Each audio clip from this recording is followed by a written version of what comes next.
Historia del Cristianismo, tomo 1 por Justo L. González. Capítulo 1. Cristianismo e Historia. Aconteció en aquellos días que se promulgó un edicto de parte de Augusto César, que todo el mundo fuese empadronado. Lucas 2:1. Desde sus mismos orígenes, el Evangelio se injertó en la historia humana. De hecho, eso es el Evangelio, las buenas nuevas de que en Jesucristo Dios se ha introducido en nuestra historia, en pro de nuestra redención. Los autores bíblicos no dejan lugar a dudas acerca de esto. El Evangelio de San Lucas nos dice que el nacimiento de Jesús tuvo lugar en tiempo de Augusto César, y siendo Cirenio gobernador de Siria. Lucas 2:2. Poco antes, el mismo evangelista coloca su narración dentro del marco de la historia de Palestina, al decirnos que estos hechos sucedieron en los días de Herodes, rey de Judea. Lucas 1:5. El Evangelio de San Mateo se abre con una genealogía que enmarca a Jesús dentro de la historia y las esperanzas del pueblo de Israel. Y casi seguidamente nos dice también que Jesús nació en días del rey Herodes. Mateo 2:1. Marcos nos da menos detalles, pero no deja de señalar que su libro trata de lo que aconteció en aquellos días. Marcos 1:9. El Evangelio de San Juan quiere asegurarse de que no pensemos que todas estas narraciones tienen un interés meramente transitorio, y por ello comienza afirmando que el Verbo que fue hecho carne en medio de la historia humana, Juan 1:14, es el mismo que era en el principio con Dios, Juan 1:2. Pero después, todo el resto de este Evangelio se nos presenta a modo de narración de la vida de Jesús. Por último, un interés semejante puede verse en la primera epístola de San Juan, cuyas primeras líneas declaran que lo que era desde el principio es también lo que hemos oído, lo que hemos visto con nuestros ojos, lo que hemos contemplado y palparon nuestras manos. Juan 1:1. Esta importancia de la historia para comprender el sentido de nuestra fe no se limita a la vida de Jesús, sino que abarca todo el mensaje bíblico. En el Antiguo Testamento, buena parte del texto sagrado es de carácter histórico. No solo los libros que generalmente llamamos históricos, sino también los libros de la ley, por ejemplo, Génesis y Éxodo, y de los profetas, nos narran una historia en la que Dios se ha revelado a su pueblo. Aparte de esa historia, es imposible conocer esa revelación. También en el Nuevo Testamento encontramos el mismo interés en la historia. Lucas, después de completar su evangelio, siguió narrando la historia de la iglesia cristiana en el libro de Hechos. Esto no lo hizo Lucas por simple curiosidad anticuaria. Lo hizo más bien por fuertes razones teológicas. En efecto, según el Nuevo Testamento, la presencia de Dios entre nosotros no terminó con la ascensión de Jesús. Al contrario, el propio Jesús les prometió a sus discípulos que no les dejaría solos, sino que les enviaría otro Consolador, Juan 14:16-26. Y al principio de Hechos, inmediatamente antes de la ascensión, Jesús les dice que recibirán el poder del Espíritu Santo y que en virtud de ello les serán testigos hasta lo último de la tierra. Hechos 1:8. La venida del Espíritu Santo en el día de Pentecostés marca el comienzo de la vida de la iglesia. Por lo tanto, lo que Lucas está narrando en el libro que generalmente llamamos Hechos de los Apóstoles, no es tanto los hechos de los apóstoles como los hechos del Espíritu Santo a través de los apóstoles. Lucas escribe entonces 2 libros, el primero sobre los hechos de Jesucristo y el segundo sobre los hechos del Espíritu. El segundo libro, empero, casi parece haber quedado inconcluso. Al final de Hechos, Pablo está todavía predicando en Roma, y el libro no nos dice qué fue de él ni del resto de la iglesia. Esto tenía que ser así, porque la historia que Lucas está narrando necesariamente no ha de tener fin hasta que el Señor venga. Naturalmente, esto no quiere decir que toda la historia de la iglesia tenga el mismo valor o la misma autoridad que el libro de Hechos. Al contrario, la iglesia siempre ha creído que el Nuevo Testamento y la edad apostólica tienen una autoridad única. Pero lo que antecede sí quiere decir que, desde el punto de vista de la fe, la historia de la Iglesia o del cristianismo es mucho más que la historia de una institución o de un movimiento cualquiera. La historia del cristianismo es la historia de los hechos del Espíritu entre los hombres y las mujeres que nos han precedido en la fe. A veces, en el curso de esta historia, habrá momentos en los que nos será difícil ver la acción del Espíritu Santo. Habrá quienes utilizarán la fe de la Iglesia para enriquecerse o para engrandecer su poderío personal. Otros habrá que se olvidarán del mandamiento de amor y perseguirán a sus enemigos con una hazaña indigna del nombre de Cristo. En algunos periodos nos parecerá que toda la Iglesia ha abandonado por completo la fe bíblica y tendremos que preguntarnos hasta qué punto tal Iglesia puede verdaderamente llamarse cristiana. En tales momentos, quizá nos convenga recordar dos puntos importantes. El primero de estos puntos es que la historia que estamos narrando es la historia de los hechos del Espíritu Santo, sí, pero es la historia de esos hechos entre gentes pecadoras como nosotros. Esto puede verse ya en el Nuevo Testamento, donde Pedro, Pablo y los demás apóstoles se nos presentan a la vez como personas de fe y como miserables pecadores. Y, si ese ejemplo no nos basta, no tenemos más que mirar a los santos de Corinto, a quienes Pablo dirige su primera epístola. El segundo punto que debemos recordar es que ha sido precisamente a través de esos pecadores y de esa iglesia al parecer totalmente descarriada que el Evangelio ha llegado hasta nosotros. Aún en medio de los siglos más oscuros de la vida de la iglesia, nunca faltaron cristianos que amaron, estudiaron, conservaron y copiaron las Escrituras, y que de ese modo las hicieron llegar hasta nuestros días. Además, según iremos viendo en el curso de esta historia, nuestro propio modo de interpretar las Escrituras no deja de manifestar el impacto de esas generaciones anteriores. Una y otra vez, a través de los siglos, el Espíritu Santo ha estado llamando al pueblo de Dios a nuevas aventuras de obediencia. Nosotros también somos parte de esa historia, de esos hechos del Espíritu. Capítulo 2. El cumplimiento del tiempo. Pero cuando vino el cumplimiento del tiempo, Dios envió a su Hijo, nacido de mujer y nacido bajo la ley. Gálatas 4:4. Los primeros cristianos, Pablo entre ellos, no creían que el tiempo y el lugar del nacimiento de Jesús fueron dejados al azar. Al contrario, aquellos cristianos veían la mano de Dios preparando el advenimiento de Jesús en todos los acontecimientos anteriores a la Navidad y en todas las circunstancias históricas que la rodearon.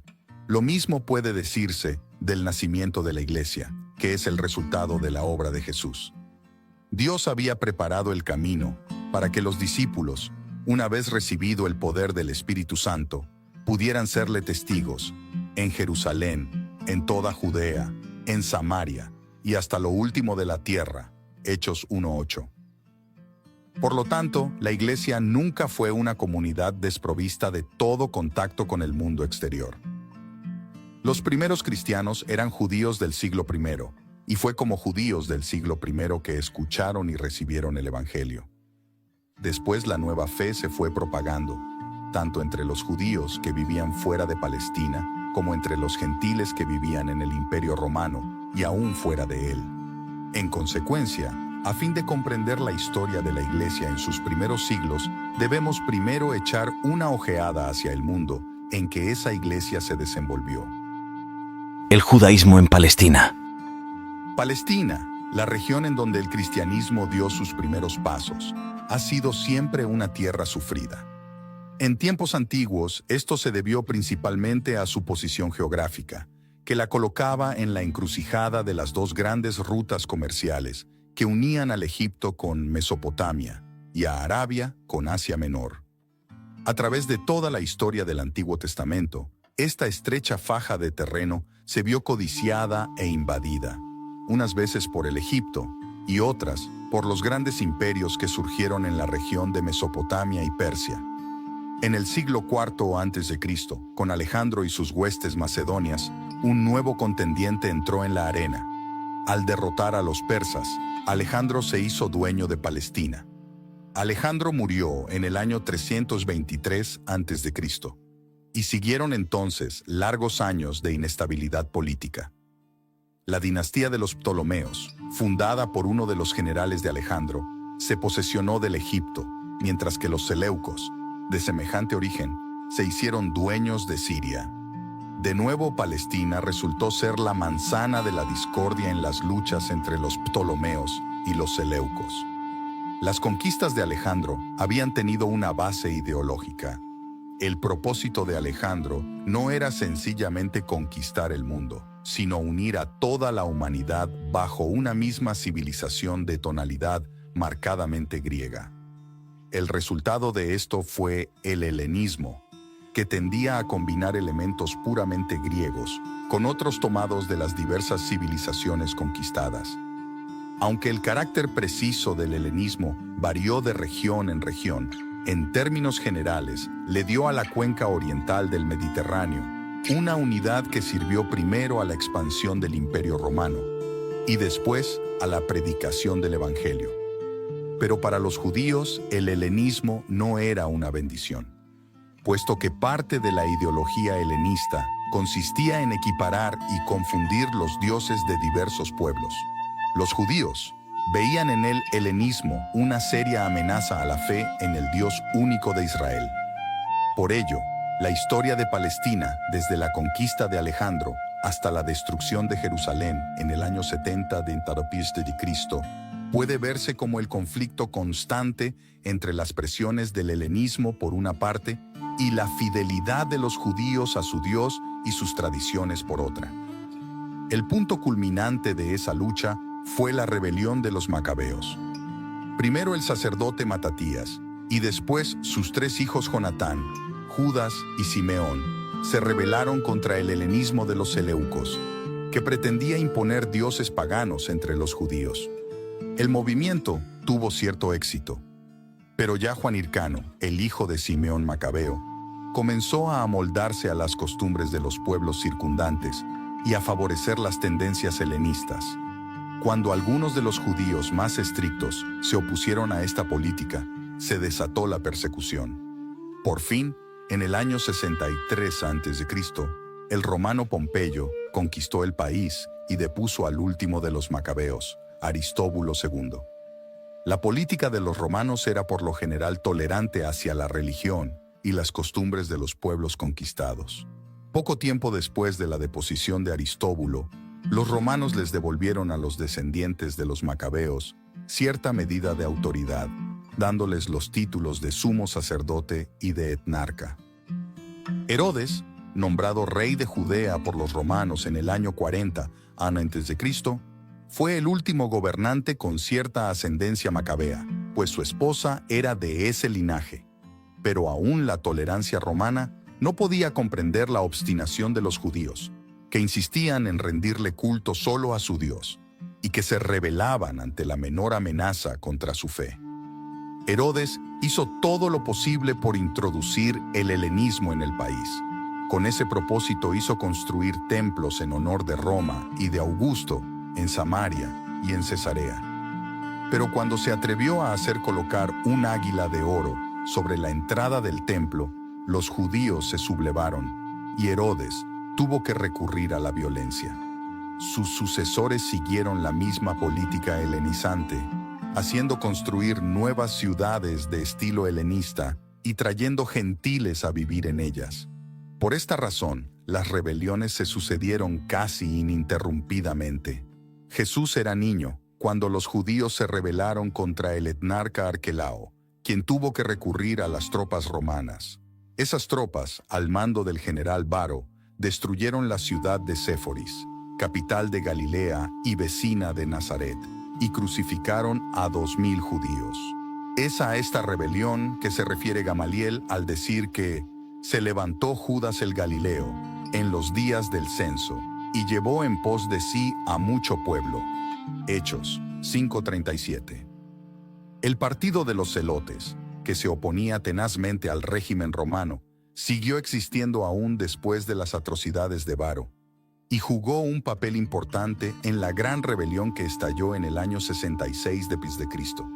Esa rebelión fue quizá la más violenta de todas, y a la postre llevó a la destrucción de Jerusalén en el año 70 d.C., cuando el general, y después emperador, Tito, conquistó la ciudad y derribó el templo. En medio de tales luchas y tentaciones, no ha de extrañarnos que el judaísmo se haya vuelto cada vez más legalista. Era necesario que el pueblo tuviese directrices claras acerca de cuál debería ser su conducta en diversas circunstancias. Los preceptos detallados de los fariseos no tenían el propósito de fomentar una religión puramente externa, aunque a veces hayan tenido ese resultado, sino más bien de aplicar la ley a las circunstancias en que el pueblo vivía día a día. Los fariseos eran el partido del pueblo, que no gozaba de las ventajas materiales acarreadas por el régimen romano y el helenismo. Para ellos lo importante era asegurarse de cumplir la ley, aún en los tiempos difíciles en que estaban viviendo. Además, los fariseos creían en algunas doctrinas que no encontraban apoyo en las más antiguas tradiciones de los judíos, tales como la resurrección y la existencia de los ángeles. Los saduceos, por su parte, eran el partido de la aristocracia, cuyos intereses le llevaban a colaborar con el régimen romano. Puesto que el sumo sacerdote pertenecía por lo general a esa clase social, el culto del templo ocupaba para los saduceos la posición central que la ley tenía para los fariseos.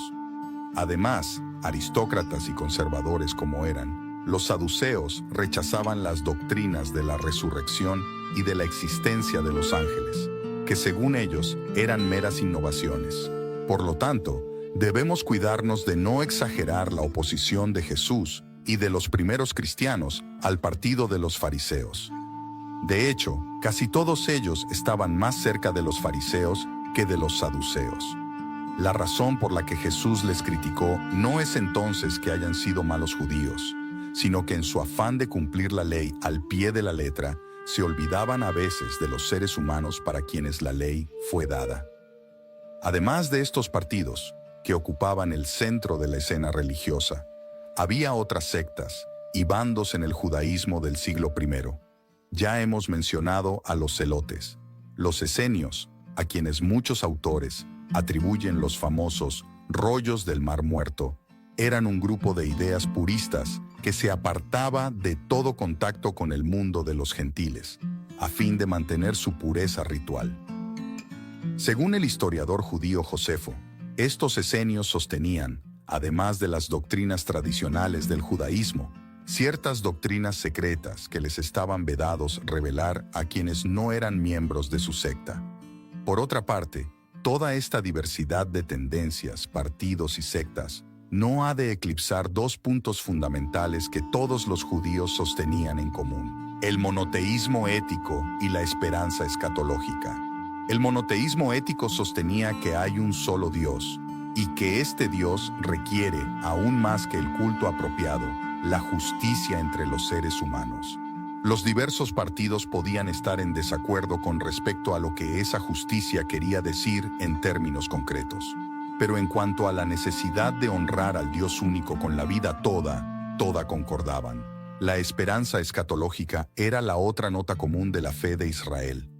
Todos, desde los saduceos hasta los celotes, guardaban la esperanza mesiánica y creían firmemente que el día llegaría cuando Dios intervendría en la historia para restaurar a Israel y cumplir sus promesas de un reino de paz y justicia. Algunos creían que su deber estaba en acelerar la llegada de ese día recurriendo a las armas. Otros decían que tales cosas debían dejarse exclusivamente en manos de Dios. Pero todos concordaban en su mirada dirigida hacia el futuro, cuando se cumplirían las promesas de Dios. De todos estos grupos, el más apto para sobrevivir después de la destrucción del templo era el de los fariseos. En efecto, esta secta tenía sus raíces en la época del exilio, cuando los judíos no podían acudir al templo a adorar, y por tanto su fe se centraba en la ley. Durante los últimos siglos antes del advenimiento de Jesús, el número de los judíos que vivían en tierras lejanas había aumentado constantemente. Tales personas, que no podían visitar el templo sino en raras ocasiones, se veían obligadas a centrar su fe en la ley más bien que en el templo. En el año 70 de Cristo, la destrucción de Jerusalén le dio el golpe de gracia al partido de los saduceos. Y por tanto el judaísmo que el cristianismo ha conocido a través de casi toda su historia, así como el judaísmo que existe en nuestros días, viene de la tradición farisea. El judaísmo de la dispersión. Como hemos señalado anteriormente, durante los siglos que precedieron al advenimiento de Jesús, hubo un número cada vez mayor de judíos que vivían fuera de Palestina. Algunos de estos judíos eran descendientes de los que habían ido al exilio en Babilonia, y por tanto, en esa ciudad, así como en toda la región de Mesopotamia y Persia, había fuertes contingentes judíos. En el Imperio Romano, los judíos se habían esparcido por diversas circunstancias, y ya en el siglo I, las colonias judías en Roma y en Alejandría eran numerosísimas. En casi todas las ciudades del Mediterráneo oriental había al menos una sinagoga. En el Egipto se llegó hasta a construir un templo alrededor del siglo VII a.C. en la ciudad de Elefantina, y hubo otro en el delta del Nilo en el siglo II a.C. Pero por lo general, estos judíos de la dispersión o de la diáspora, que así se les llamó, no construyeron templos en los cuales ofrecer sacrificios, sino más bien sinagogas en las que se estudiaban las Escrituras. El judaísmo de la diáspora es de suma importancia para la historia de la Iglesia cristiana, pues fue a través de él, según veremos en el próximo capítulo, que más rápidamente se extendió la nueva fe por el Imperio Romano. Además, ese judaísmo le proporcionó a la Iglesia la traducción del Antiguo Testamento al griego, que fue uno de los principales vehículos de su propaganda religiosa. Este judaísmo se distinguía de su congénere en Palestina principalmente por dos características: su uso del idioma griego y su contacto inevitablemente mayor con la cultura helenista. En el siglo I eran muchos los judíos, aún en Palestina, que no usaban ya el antiguo idioma hebreo. Pero, mientras que en Palestina y en toda la región al oriente de ese país se hablaba el arameo, los judíos que se hallaban dispersos por todo el resto del Imperio Romano hablaban el griego. Tras las conquistas de Alejandro, el griego había venido a ser la lengua franca de la cuenca oriental del Mediterráneo. Judíos, egipcios, chipriotas y hasta romanos utilizaban el griego para comunicarse entre sí. En algunas regiones, especialmente en el Egipto, los judíos perdieron el uso de la lengua hebrea, y fue necesario traducir sus escrituras al griego. Esa versión del Antiguo Testamento al griego recibe el nombre de Septuaginta, que se abrevia frecuentemente mediante el número romano 70. Ese nombre y número le viene de una antigua leyenda, según la cual el rey de Egipto, Ptolomeo Filadelfo, ordenó a 72 ancianos hebreos que tradujesen la Biblia independientemente, y todos ellos produjeron traducciones idénticas entre sí. Al parecer, el propósito de esa leyenda era garantizar la autoridad de esta versión, que de hecho fue producida a través de varios siglos, por traductores con distintos criterios, de modo que algunas porciones son excesivamente literales, mientras que otras se toman amplias libertades con el texto.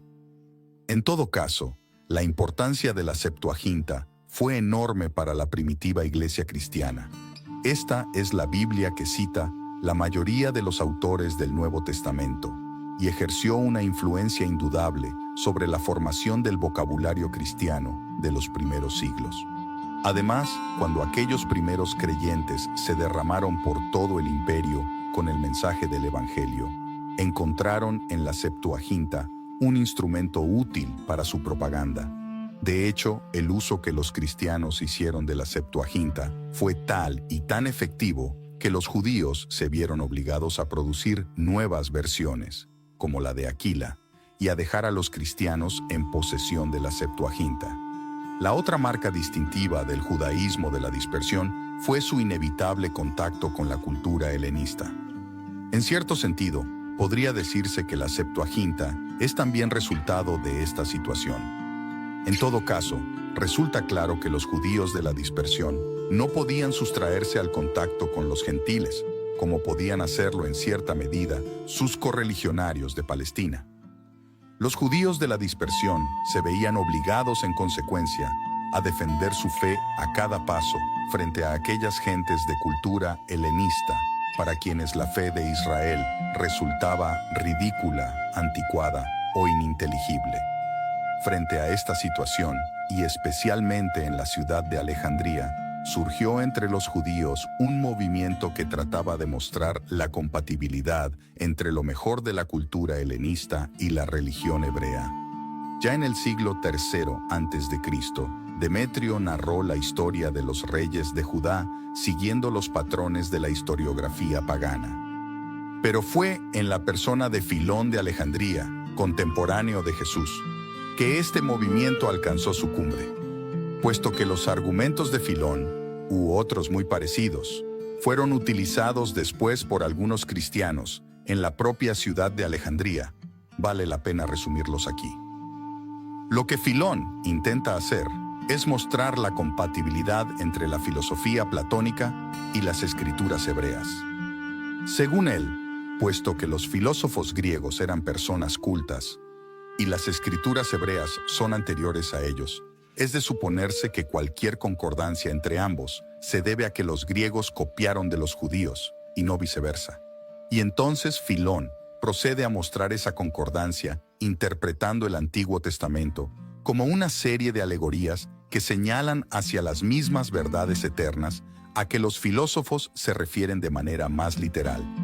El Dios de Filón es absolutamente trascendente e inmutable, al estilo del uno inefable de los platónicos.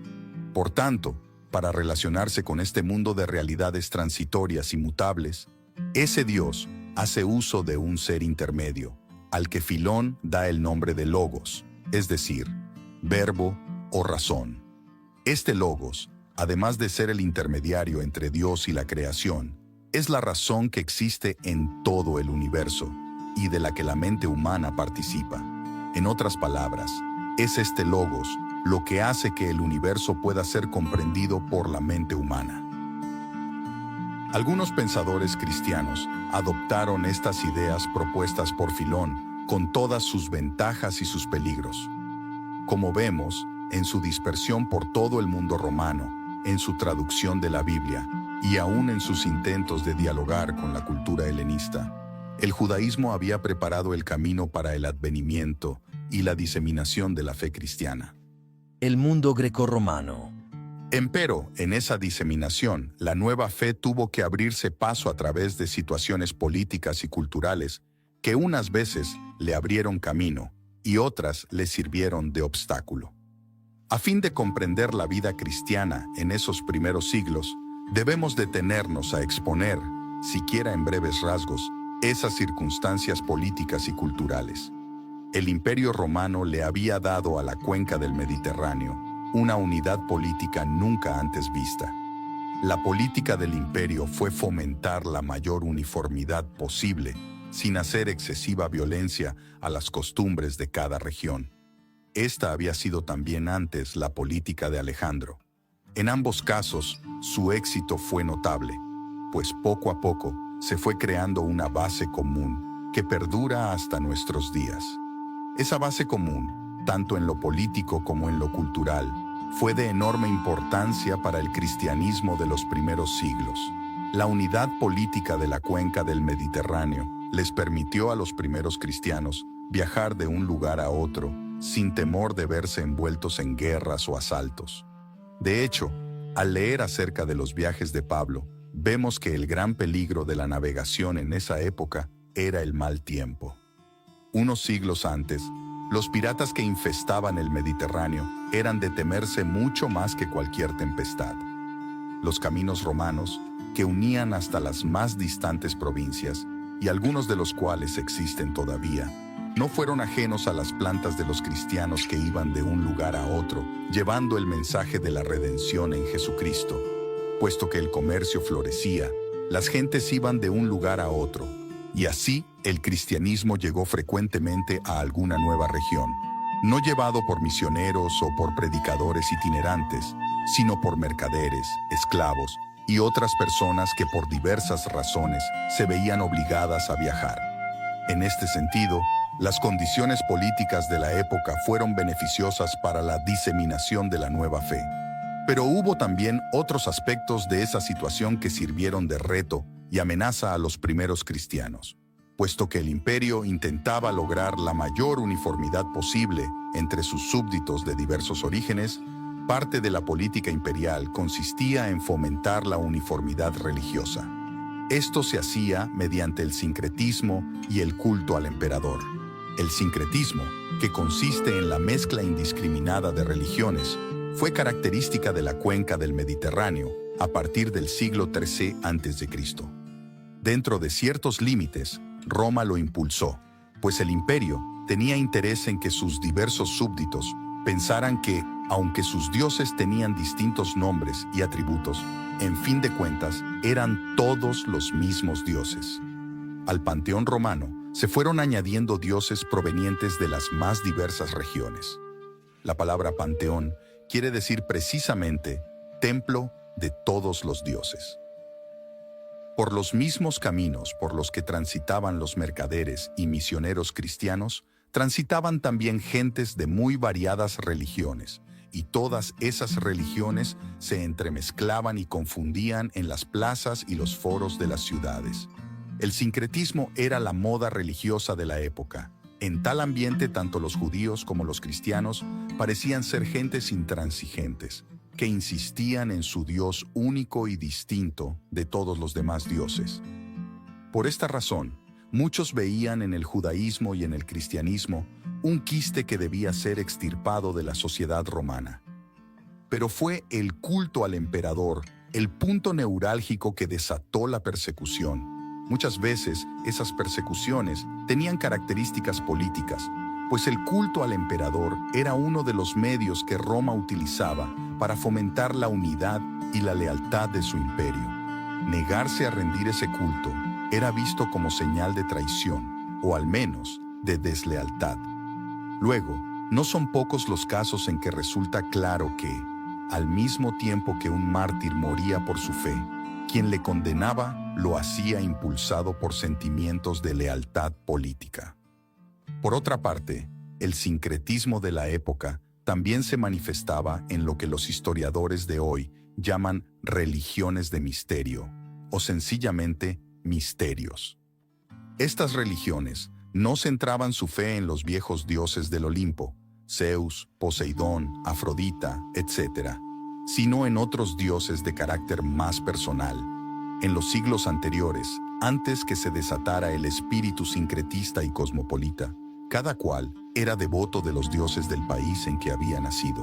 Pero ahora, en medio de la confusión creada por las conquistas de Alejandro y de Roma, cada cual tenía que decidir a qué dioses les iba a prestar su devoción. Cada uno de estos dioses de los misterios tenía sus propios devotos, que eran aquellos que habían sido iniciados. Por lo general, cada una de estas religiones se basaba en un mito acerca de los orígenes del mundo, o de la historia del dios en cuestión. Del Egipto provenía el mito de Isis y Osiris, según el cual el dios Set había matado y descuartizado a Osiris, y después había esparcido sus miembros por todo el Egipto. Isis, la esposa de Osiris, los había recogido y dado nueva vida a Osiris. Pero los órganos genitales de Osiris habían caído en el Nilo, y es por esa razón que el Nilo es la fuente de fertilidad para todo el Egipto. También por esa razón, algunos de los devotos más fervientes de este culto se mutilaban a sí mismos, cortándose los testículos y ofreciéndolos en sacrificio. Entre los soldados era muy popular el culto a Mitras, un dios de origen persa, cuyos mitos incluían una serie de combates contra el sol y contra un toro de carácter mitológico. En Grecia existían desde tiempos inmemoriales los misterios de Eleusis, cerca de Atenas. Los misterios de Atis y Cibeles incluían un rito de iniciación, llamado taurobolia, en el que se mataba a un toro y se bañaba al neófito con su sangre. Dado el carácter sincretista de todos estos cultos, pronto unos se mezclaron con otros, hasta tal punto que en el día de hoy es difícil distinguir las características o las prácticas de uno de ellos en particular. Además, estos dioses no eran celosos entre sí, como el Dios de los judíos y de los cristianos, y por tanto hubo quienes se dedicaron a coleccionar misterios, haciéndose iniciar en uno tras otro de estos cultos. Todas estas tendencias sincretistas, en las que se entrelazaban los viejos dioses con las religiones de misterio y con el culto al emperador, presentaron un fuerte reto al cristianismo naciente. Puesto que los cristianos se negaban a participar de todo esto, frecuentemente se les acusó de incrédulos y de ateos. Frente a tales acusaciones, los cristianos podían recurrir a ciertos aspectos de la cultura de la época que parecían prestarles apoyo. A esto dedicaremos el capítulo 7 de la presente sección de nuestra historia. Pero por lo pronto, señalemos que hubo dos tradiciones filosóficas en las que los cristianos encontraron un nutrido arsenal para la defensa de su fe. Una de ellas fue la tradición platónica y la otra, el estoicismo. El maestro de Platón, Sócrates, había sido condenado a morir bebiendo la cicuta porque se le consideraba incrédulo y corruptor de la juventud ateniense. Platón había escrito varios diálogos en su defensa, y ya en el siglo I de nuestra era, Sócrates era tenido por uno de los hombres más sabios y más justos de la antigüedad. Ahora bien, Sócrates, Platón y toda la tradición de la que ambos formaban parte, habían criticado a los dioses paganos, diciendo que eran creación humana, y que según los mitos clásicos eran más perversos que los seres humanos. Por encima de todo esto, Platón hablaba de un ser supremo, inmutable, perfecto, que era la suprema bondad y belleza. Además, tanto Sócrates como Platón creían en la inmortalidad del alma, y por tanto, en la vida después de la muerte. Y Platón afirmaba que por encima de este mundo sensible y pasajero, había otro de realidades invisibles y permanentes. Todo esto fue de gran valor y atractivo para aquellos primeros cristianos que se veían perseguidos y acusados de ser ignorantes e ingenuos. Por estas razones, la filosofía platónica ejerció un influjo sobre el pensamiento cristiano que todavía perdura. Algo semejante sucedió con el estoicismo. Esta escuela filosófica, algo posterior al platonismo, enseñaba doctrinas de alto carácter moral. Según los estoicos, hay una ley natural impresa en todo el universo y en la razón humana, y esa ley nos dice cómo hemos de comportarnos. Si algunos no la ven o no la siguen, esto es porque son tontos, pues quien es verdaderamente sabio conoce esa ley y la obedece. Además, puesto que nuestras pasiones luchan contra nuestra razón y tratan de dominar nuestras vidas, la meta del sabio es lograr que su razón domine toda pasión, hasta el punto de no sentirla. Ese estado de no sentir pasión alguna es la apatía, y en él consiste la perfección moral, según los estoicos. También en este caso podemos imaginarnos el atractivo de esta doctrina para los cristianos, que se veían obligados a enfrentarse repetidamente a las costumbres corruptas de su época y a criticarlas. Puesto que los estoicos habían hecho lo mismo, en sus ideas y escritos, los cristianos encontraron apoyo para su defensa y propaganda. Al igual que en el caso del platonismo, esto acarreaba el peligro de que se llegase a confundir la fe cristiana con estas doctrinas filosóficas, y que así se perdiera algo del carácter único del Evangelio. No faltaron quienes, en un aspecto u otro, sucumbieran ante esa tentación. Pero ello no ha de ocultarnos el gran valor que estas doctrinas tuvieron en la primera expansión del cristianismo. Según el apóstol Pablo, el cristianismo penetró en el mundo cuando vino el cumplimiento del tiempo. Quizá alguno podría entender esto en el sentido de que Dios les facilitó el camino a aquellos primeros cristianos. Y no cabe duda de que mucho de lo que estaba teniendo lugar en el siglo I facilitara el avance de la nueva fe. Pero también es cierto que esos mismos acontecimientos le planteaban a la Iglesia difíciles retos que exigían enorme valor y audacia. El cumplimiento del tiempo no quiere decir que el mundo estuviera listo a hacerse cristiano, como una fruta madura pronta a caer del árbol, sino que quiere decir más bien que, en los designios inescrutables de Dios, había llegado el momento de enviar al Hijo al mundo a sufrir muerte de cruz y de esparcir a los discípulos por ese mismo mundo para dar ellos también costoso testimonio de su fe en el crucificado. Gracias por llegar hasta aquí. En los próximos capítulos veremos la iglesia en Jerusalén y la misión a los gentiles, hablando incluso de los hechos y leyendas de los apóstoles.